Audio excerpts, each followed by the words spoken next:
Boa noite, queridos. Aqueles que trouxeram Bíblia, abram em 1 Samuel, capítulo 17. Você que está assistindo na tua casa, 1 Samuel, capítulo 17. Esse talvez seja um dos textos mais lidos da Bíblia. Traz o relato da famosa batalha de Davi contra Golias. 1 Samuel capítulo 17, o texto nos aponta que o exército de Israel se posicionou para uma batalha contra o exército dos filisteus, acampando acima de uma colina e tendo entre duas colinas, de um lado o exército de Israel, do outro lado o exército filisteu, um vale chamado Vale de Elá. Esse vale inclusive chama-se Elá até hoje. É um vale que hoje, mais ou menos, ele dista 500 metros de uma colina a outra. O texto nos relata que no meio das fileiras do exército filisteu, ergueu-se um gigante, Golias, um homem de quase 3 metros de altura. E ele desafiava o exército de Israel e afrontava o Deus Altíssimo por 40 dias seguidos, de manhã e de tarde. O texto ele é muito rico em detalhes. Bem sabemos que existem inclusive muitos autores que se dedicaram a escrever muitos livros a respeito desse texto em especial. Mas eu não vou abordar o texto todo. Nós vamos procurar pensar do texto alguns versos e procurar extrair algumas lições. Por isso nós vamos ler a partir do verso 23. 1 Samuel 17, verso 23. Quem não trouxe Bíblia vai ter condições de acompanhar aí nos telões. Diz assim a palavra do Senhor. Enquanto conversava com eles, Golias, o guerreiro filisteu de Gate, avançou e lançou o seu desafio habitual, e Davi o ouviu. Quando os israelitas viram o homem, todos fugiram com muito medo. Os israelitas diziam entre si: vocês viram aquele homem? Ele veio desafiar Israel. O rei dará grandes riquezas a quem o matar. Também lhe dará sua filha em casamento e isentará de impostos em Israel a família de seu pai. Davi perguntou aos soldados que estavam ali ao seu lado: o que receberá o homem que matar esse filisteu e salvar a honra de Israel? Quem é esse filisteu incircunciso para desafiar o exército de Deus vivo? Repetiram a Davi o que haviam comentado e lhe disseram: isto é o que receberá o homem que matá-lo. Quando Eliabe, o irmão mais velho, ouviu Davi falando com os soldados, ficou muito irritado com ele e perguntou: por que você veio até aqui? Com quem deixou aquelas poucas ovelhas no deserto? Sei que você é presunçoso e como o seu coração é mau. Você veio só para ver a batalha. E disse Davi: o que fiz agora? Será que não posso nem mesmo conversar? Ele então se virou para o outro lado e perguntou a mesma coisa. E os homens responderam como antes. As palavras de Davi chegaram aos ouvidos de Saul, que o mandou chamar. Davi disse a Saul: ninguém deve ficar com o coração abatido por causa desse filisteu. Teu servo irá e lutará com ele. Respondeu Saul: você não tem condições de lutar contra esse filisteu. Você é apenas um rapaz e ele é um guerreiro desde a mocidade. Davi, entretanto, disse a Saul: teu servo toma conta das ovelhas de seu pai. Quando aparece um leão ou um urso e leva uma ovelha do rebanho, eu vou atrás dele e atinjo-o com golpes e livro a ovelha de sua boca. Quando se vira contra mim, eu o pego pela juba, atinjo-o com golpes até matá-lo. Teu servo é capaz de matar tanto um leão quanto um urso. Esse filisteu incircunciso será como um deles, pois desafiou o exército dos deuses vivos. O Senhor que me livrou das garras do leão e das garras do urso, me livrará das mãos desse filisteu. Diante disso, Saul disse a Davi: vá, e que o Senhor esteja com você. Então, Saul vestiu Davi com sua própria túnica, colocou-lhe uma armadura e um capacete de bronze na cabeça. Davi prendeu sua espada sobre a túnica e tentou andar, pois não estava acostumado com aquilo. E disse a Saul: não consigo andar com isso, pois não estou acostumado. Assim, tirou tudo aquilo e em seguida pegou seu cajado, escolheu no riacho 5 pedras lisas, colocou-as na bolsa, isso é, no seu alforje de pastor, e com a sua tiradeira na mão aproximou-se do filisteu. Enquanto isso, o filisteu com o seu escudeiro à frente vinha se aproximando de Davi. Olhou para Davi com desprezo, viu que era só um rapaz ruivo e de boa aparência e fez pouco caso dele. E disse a Davi: por acaso sou um cão para que você venha contra mim com pedaços de pau? E o filisteu amaldiçoou Davi invocando os seus deuses. E disse: vem aqui e darei a sua carne às aves do céu e aos animais do campo. E Davi disse ao filisteu: você vem contra mim com espada, com lança e com dardo, mas eu vou contra você em nome do Senhor dos exércitos, o Deus dos exércitos de Israel, a quem você desafiou. Hoje mesmo o Senhor o entregará nas minhas mãos, e eu o matarei e cortarei a sua cabeça. Hoje mesmo darei os cadáveres dos exércitos filisteus às aves do céu e aos animais selvagens, e toda a terra saberá que há Deus em Israel. Todos que estão aqui saberão que não é por espada ou por lança que o Senhor concede vitória, pois a batalha é do Senhor, e Ele entregará todos vocês em nossas mãos. Quando o filisteu começou a vir na direção de Davi, este correu depressa na direção da linha de batalha para enfrentá-lo. Retirando uma pedra em seu alforje, ele arremessou com a tiradeira e atingiu o filisteu na testa, de tal modo que ele ficou encravado e ele caiu com o rosto no chão.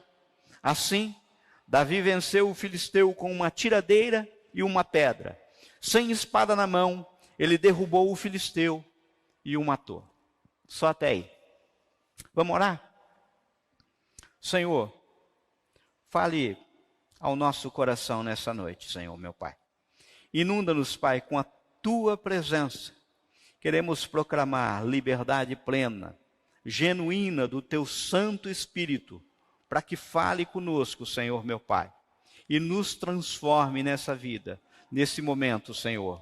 Nós oramos, Pai, em nome de Jesus. Amém?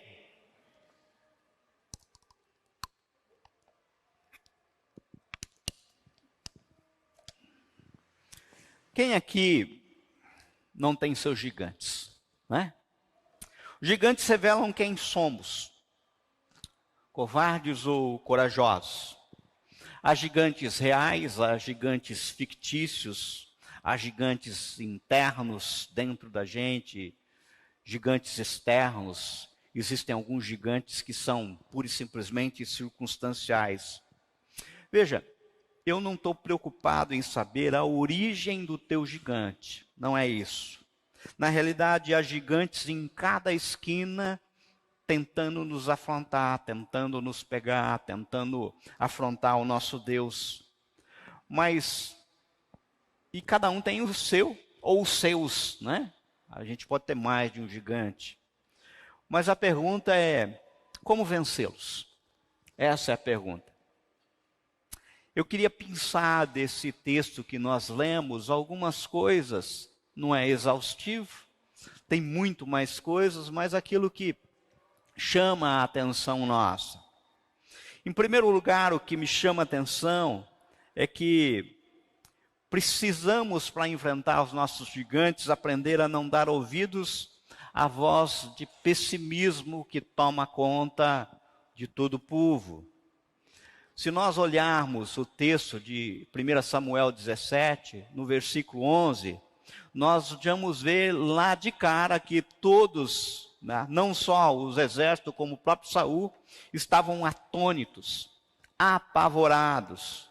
Os versos 23 e 24 que nós ouvimos, diz assim: enquanto conversava com eles, Golias, o guerreiro filisteu de Gate, avançou e lançou seu desafio habitual, e Davi o ouviu. Habitual por quê? Porque fazia 40 dias que ele fazia o mesmo desafio de manhã e de tarde. Quando os israelitas viram o homem, todos fugiram com muito medo. Vocês já perceberam que notícia boa não vem de jornal? É muito difícil a gente ver notícia boa. A gente liga a nossa TV em um jornal e a coisa mais difícil é encontrarmos uma notícia boa. E olha que hoje nós temos um agravante, sabe? Hoje nós temos um agravante. Não sei se vocês já perceberam, toda notícia que é veiculada, logo depois da notícia tem um analista da notícia, né? Então, por exemplo, a notícia é uma pessoa foi atropelada porque estava fora da faixa de pedestre. Essa é a notícia.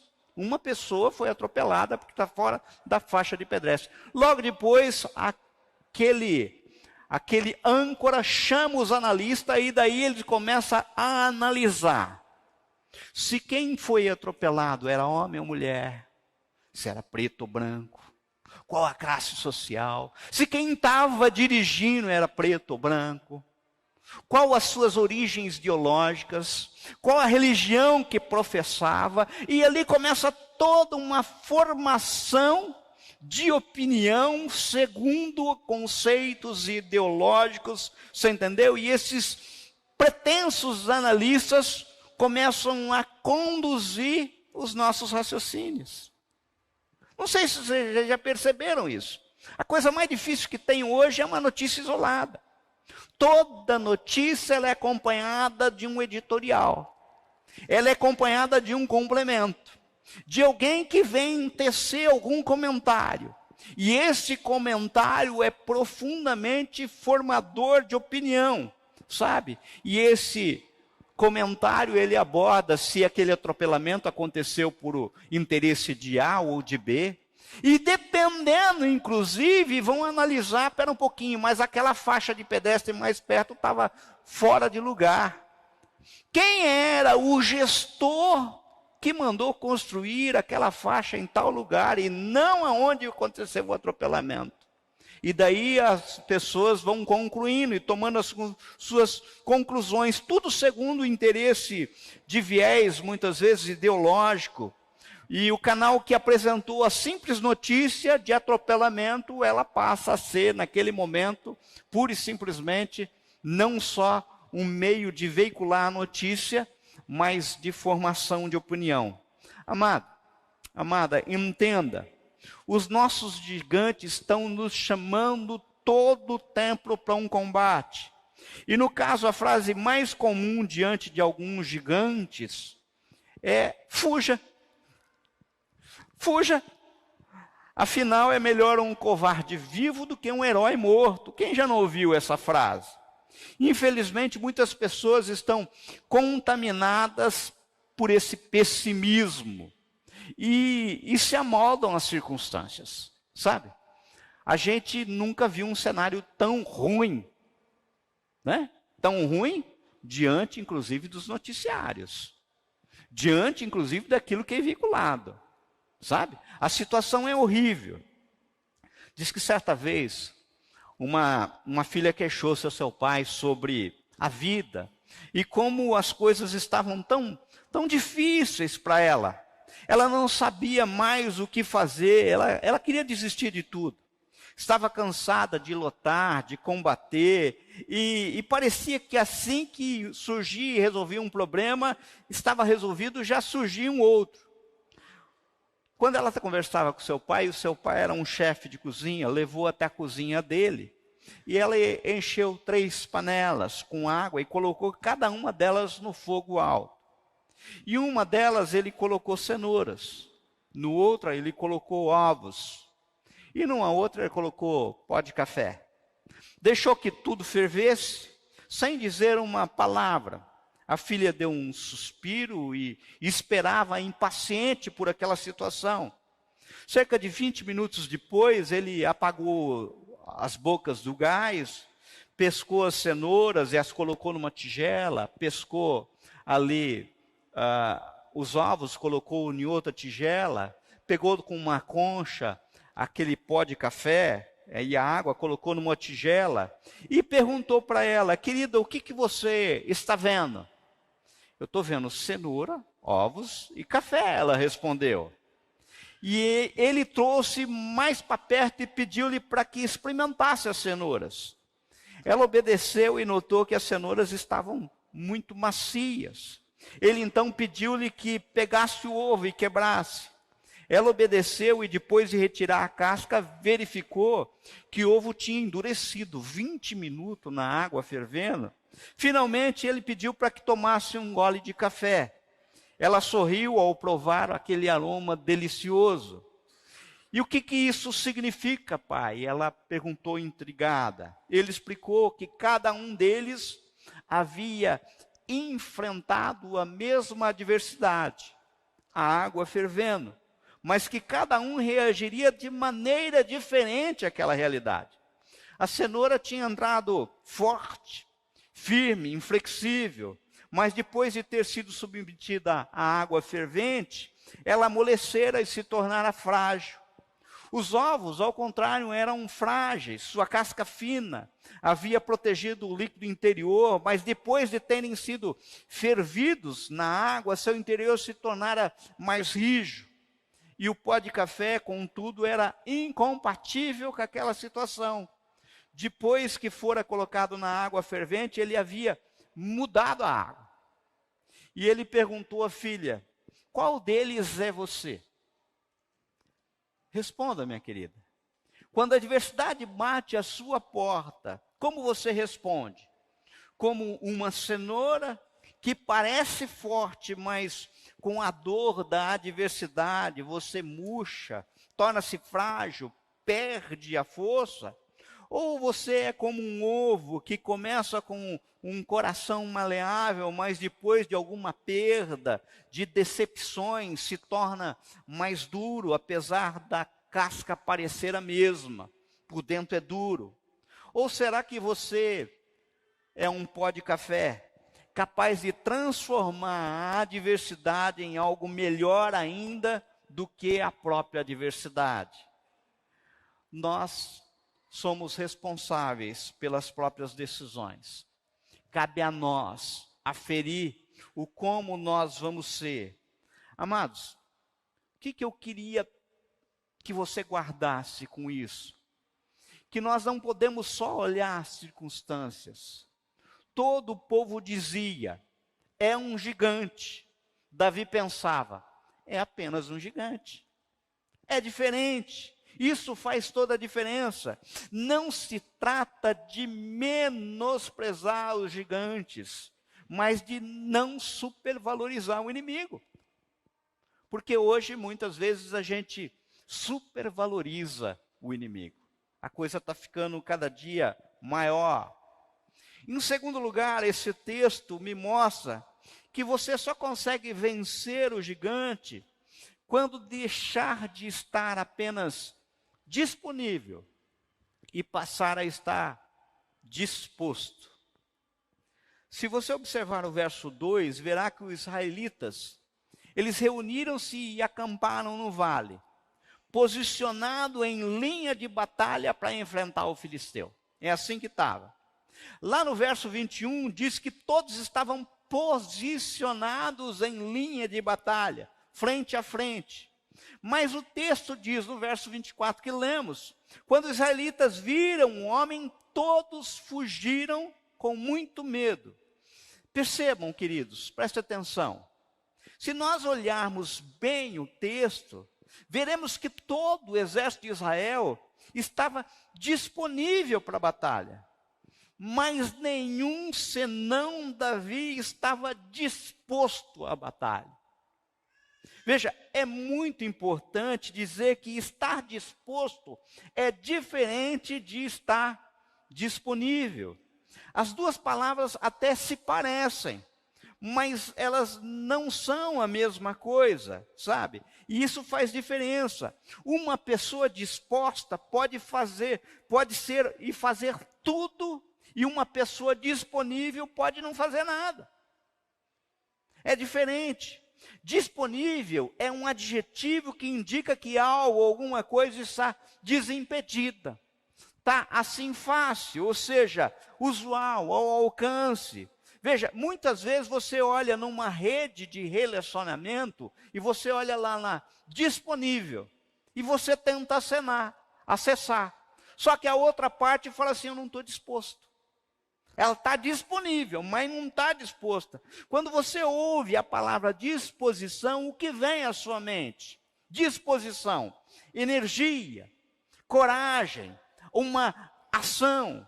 E quando você ouve a palavra disponível, é aquele que tem tempo, é aquele que está livre, aquele que pode ser acionado a qualquer momento. Qualquer um daquele exército poderia ser acionado a qualquer momento. Eles estavam prontos, estavam ali prontos, disponíveis, mas nenhum com disposição. Sabe? A pessoa disposta investe tempo e cria plano para resolver questões relacionadas ao trabalho, à família, à comunidade. Por quê? Porque ele está disposto a resolver, sabe? Ele se compromete com o resultado. Eu já falei aqui e vou repetir, sabe? Sempre quando eu precisei de ajuda, de alguma pessoas para ajudarem na igreja, eu não procurei aquele que estava disponível. Eu procurei aquele que tinha disposição, porque é diferente, completamente diferente. Todo o exército de Israel, inclusive Saul, estavam disponíveis naquele momento. Pois convenhamos, o objetivo era a batalha. Estavam todos acampados para a batalha. Foram desafiados para a batalha, mas ninguém teve disposição para a batalha. Aquele que não estava disponível, porque Davi não estava disponível para a batalha. Qual que era a tarefa dele? Visitar o campo de batalha, levando alimento para os irmãos e obter informações para levar para o seu pai. Não tinha nada a ver com disponibilidade para a batalha. Mas acendeu-lhe naquele momento disposição. Todos aqui estão disponíveis a ouvir a voz de Deus. Agora, nem todos estão dispostos a cumprir aquilo que é a voz de Deus. Isso é uma realidade. Muitas vezes a gente tem que entender. E isso é uma diferença muito grande. Davi estava disposto para Deus, não apenas disponível.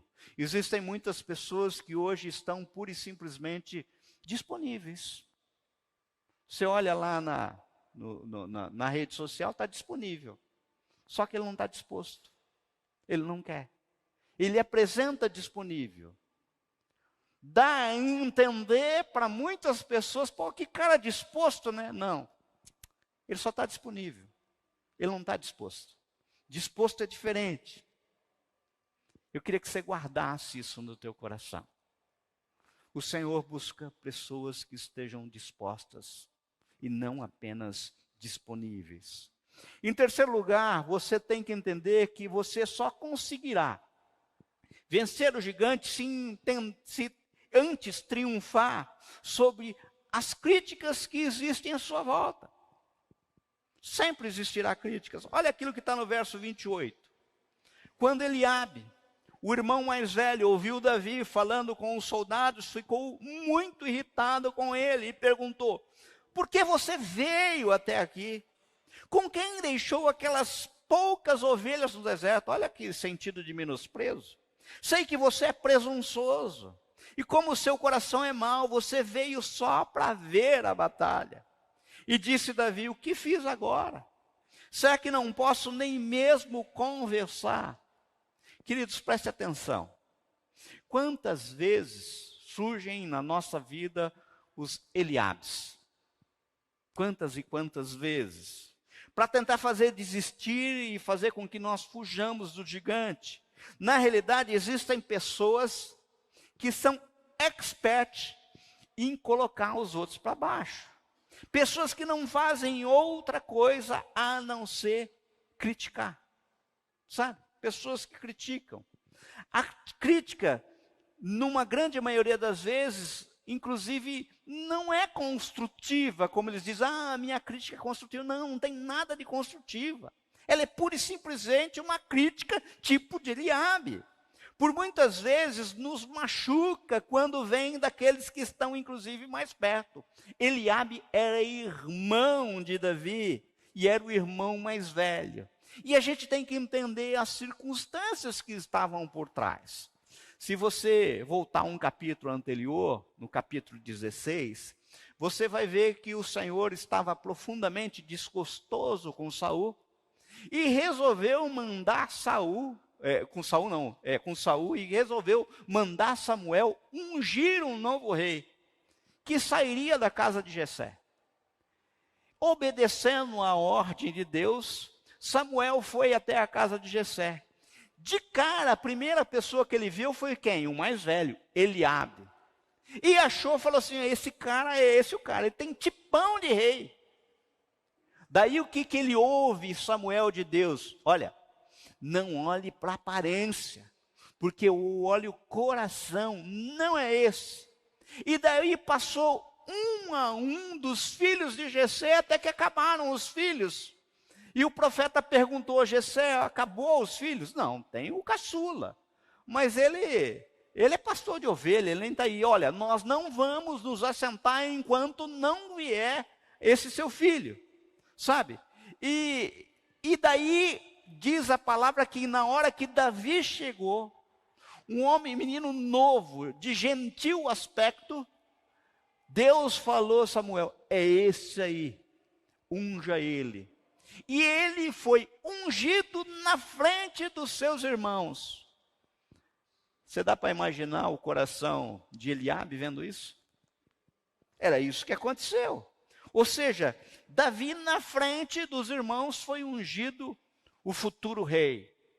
Essa situação estava. Então essa amargura, esse rancor, essa inveja, essas coisas mal cuidadas, maltratadas, faziam levantar ali um crítico, sabe? E a crítica muitas vezes machuca mais, inclusive quando questiona as motivações e o nosso caráter. Eliabe achou que Davi, inclusive, era motivado por presunção. Ele, inclusive, tinha aqui aquilo que alguns autores, como Hernandes Dias Lopes, falam assim, síndrome de Deus. Eu bem conheço o teu coração, eu sei que você é mau. O coração de Davi era mau. Um homem segundo o coração de Deus. Ele estava ali pura e simplesmente para angariar flechas. Não foi isso, a história nos revela totalmente diferente. E a crítica, ela continua, porque muitas vezes as críticas são contínuas. Se você perceber no verso 19, está aí Davi dizendo assim, o que eu fiz agora? Tipo assim, puxa, de novo você vai pegar no meu pé, sabe? É incrível como existe aqueles especialistas em críticas, sabe? Em achar defeito nas coisas. Graças a Deus aqui a gente não tem, sabe? Eu nunca tive ninguém aqui que reclamou da temperatura. O ar está muito frio, está muito quente. O som está muito alto, está muito baixo. Cantou uma música, eu não gostei da música, eu gostava da outra. Aqui, graças a Deus, nunca tivemos esse problema. Mas você já imaginou se a gente tivesse esse tipo de problema?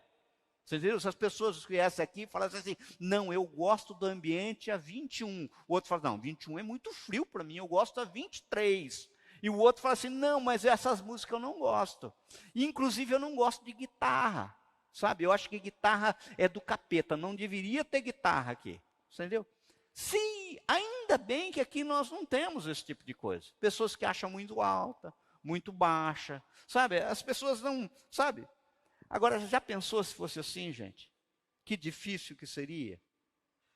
Como seria difícil lidar com essas críticas contínuas? Esse texto nos leva a que a gente não pode deixar que as críticas colocar medo no nosso coração. Fuja dos críticos e enfrente e vença os gigantes, é esse texto está dizendo. Veja o que Davi fez no texto, olha o que está no verso 30. Ele se virou para o outro lado. Ele se virou para o outro lado, ou seja, ele não deu bola para o irmão. E quantas vezes nós temos que simplesmente virar para o outro lado. Não dá para discutir. Não tem condição de discutir. É bobagem discutir. Em quarto lugar, para vencermos nossos gigantes, nós devemos desistir de lutar com as armas dos outros e precisamos trazer a batalha para o nosso campo de ação. Veja que o texto nos fala, nos versos 38 a 40, que Davi pôs a armadura de Saul, mas não conseguia nem andar, de modo que ele largou tudo. E em seguida pegou o seu cajado, escolheu no riacho 5 pedras lisas, colocou-as na bolsa, isto é, no seu alforje de pastor, e com sua tiradeira na mão, aproximou-se do filisteu. Queridos, o que está falando aqui? Que nós não podemos enfrentar os gigantes com armas alheias, armas que não nos pertencem. Agora entendam, com certeza Davi era um especialista no manuseio daquela funda. Davi não entendia nada de armadura, ele era um pastor. Ele não entendia nada de lança, ele era um pastor. Ele não entendia nada de escudo, ele era um pastor. Ele não entendia nada de espada, ele era um pastor. Mas com certeza ele sabia usar bem um cajado e uma funda. Queridos, uma águia, quando enfrenta uma serpente, ela não guerreia na terra ou sobre as pedras. Ela agarra a serpente e voa o mais alto que ela puder. E depois simplesmente ela solta a serpente e deixa a gravidade fazer o serviço. Quantas e quantas vezes a gente tenta travar a luta contra o gigante no campo de batalha do gigante, usando as armas do gigante, sabe? Amados, nós precisamos entender que uma coisa é ousadia e coragem, outra coisa é loucura. Deus não tem compromisso nenhum com a nossa loucura. Por que eu estou falando isso? Porque Davi, com certeza, quando ele rodava aquela funda, você entendeu? Ele, não existia na época, tá? Acho que caixa de fósforo não existia não, né? Mas ele acertaria uma caixa de fósforo a 100 metros de distância com aquela funda. Por quê? Porque ele era treinado na funda. E o que ele viu? Uma testa descoberta. Foi isso que ele viu, uma testa descoberta. O ponto fraco. Sabe quantos e quantos querem enfrentar a gigante, estão até dispostos, mas não se preparam, não treinam. Não era a primeira vez que Davi tinha pego uma funda na mão. Você entendeu?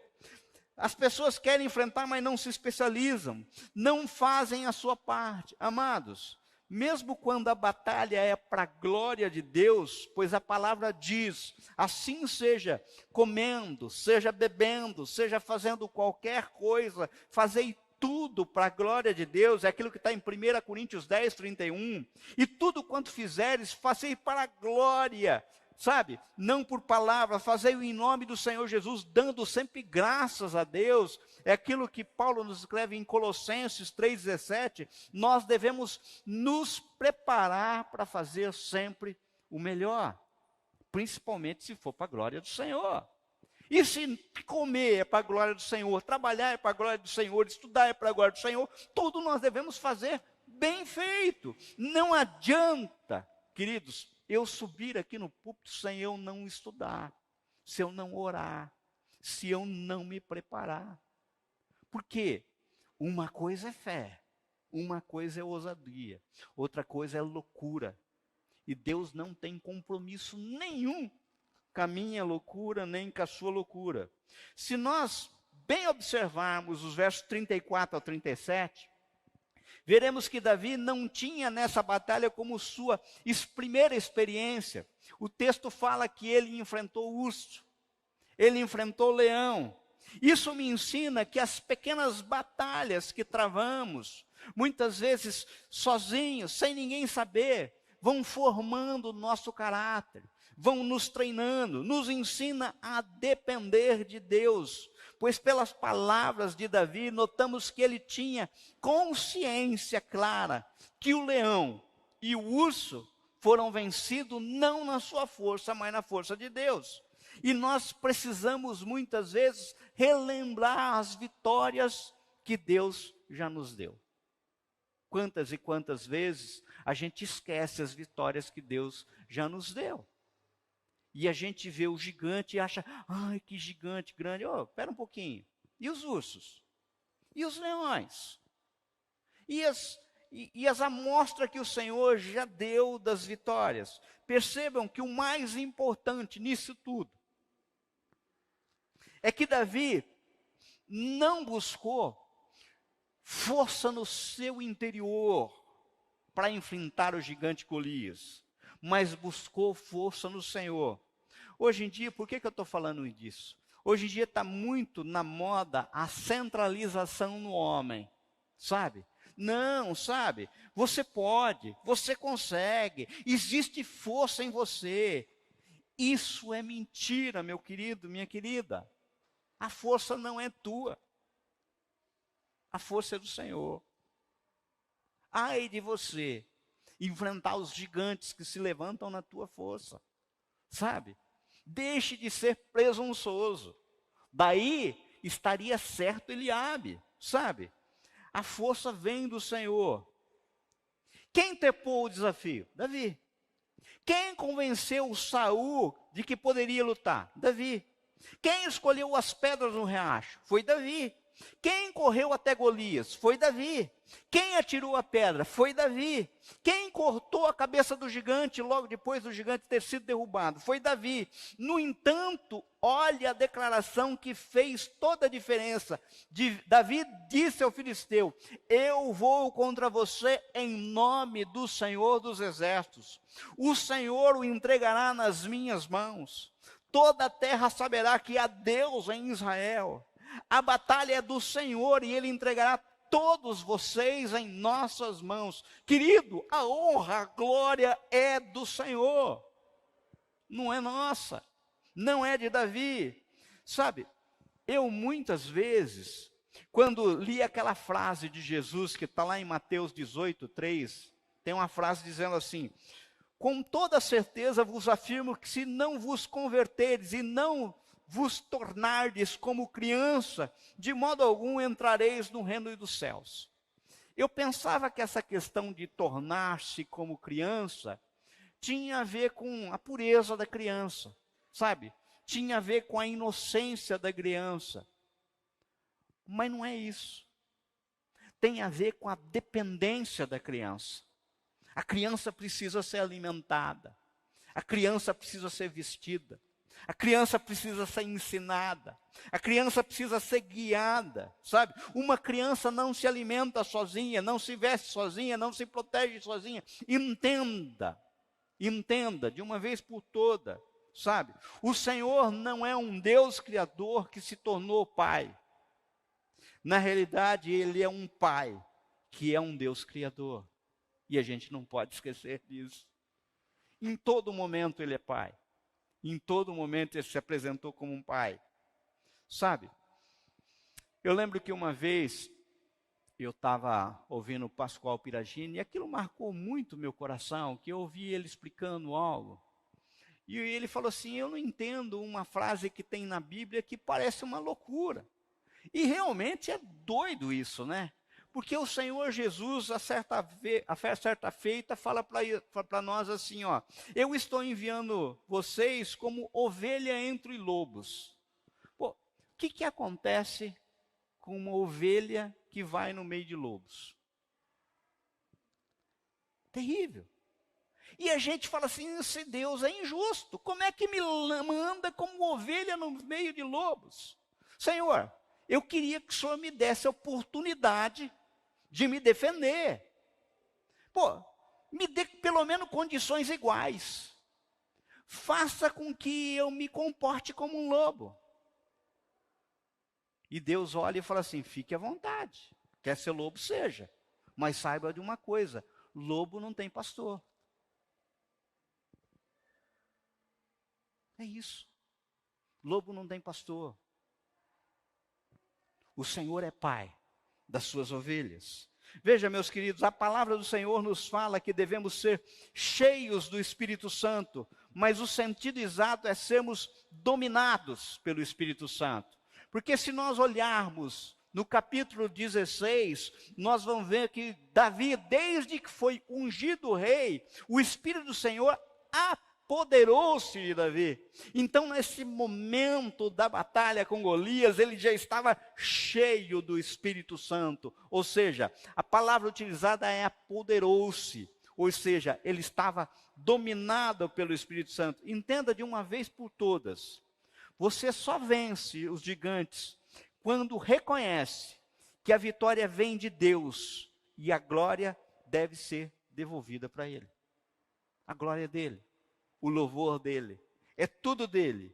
As vitórias que temos vêm de Deus. Só Ele é digno de louvor. Só Ele merece a glória. Só Ele deve ser engrandecido. Se você tem Jesus no coração, você tem tudo. Em Cristo você tem vida, tem vitória, tem salvação, tem esperança. Eu vou concluir.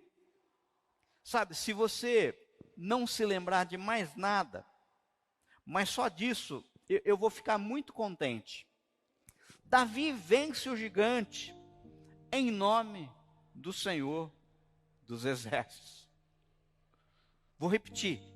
Davi vence o gigante em nome do Senhor dos Exércitos. Não luta estribado na sua própria força. Eu não sei como é que você entrou aqui hoje. Muitas vezes você entrou aqui confiando no seu taco. Ou confiando no taco de algum amigo, alguém que vai te ajudar. Mas o Senhor está falando de uma forma bem clara, e Davi nos mostrando de uma forma bem clara. A luta é vencida na força do Senhor. Davi, depois da vitória, dá toda a glória a Deus. Toda a glória a Deus. Davi declara que Deus é quem dá a vitória. Tudo vem de Deus e deve ser dedicado a Ele. A Ele toda a glória, é o que está no verso 47. A Ele toda a glória. Eu fico pensando, e certa vez eu estava imaginando isso. Eu acho que eu li num livro há muito tempo atrás. Por que Davi escolheu 5 pedras, 5 seixos naquele riacho? Esse riacho é um riacho sazonal, ele não corre o ano todo, ali no Vale de Elá. Provavelmente, inclusive, na época da batalha, aquele riacho estava seco. E ele escolheu aquelas pedras lisas. Por que 5? Alguns historiadores dizem que ele escolheu 5 porque Golias tinha 5, eram 5 irmãos. Era ele mais 4. E ele falou assim, não, eu vou ter que lutar contra todos. Não vou adiantar derrubar só um. Sabe? Mas eu fiquei tentando imaginar a cena de Davi escolhendo aquelas pedras. E como eu aprendi com a irmã Chiquinha, né? Imaginar não é pecado. Eu não posso inventar, mas imaginar eu posso. Imaginar eu posso. Eu fico imaginando ele campeando, como diz o caboclo, aquelas pedrinhas. E ele acha aquela pedrinha parece que tem um formato todo especial. E eu fico imaginando ele pegando aquela pedrinha, olhando aquela primeira pedrinha e pelos olhos da fé, ele olha aquela pedra e parece que está escrito fé nela. Sabe? Fé. Eu preciso de fé para vencer o gigante. E coloca aquela pedrinha de fé no bornal. E daí ele caminha um pouquinho, continua procurando as suas pedrinhas e encontra uma outra pedrinha. E ele olha e com atenção e parece estar escrito naquela pedra assim, esperança. Porque a gente precisa estar cheio de esperança, inclusive é um dos atributos que não vão passar. Fé, esperança e amor, né?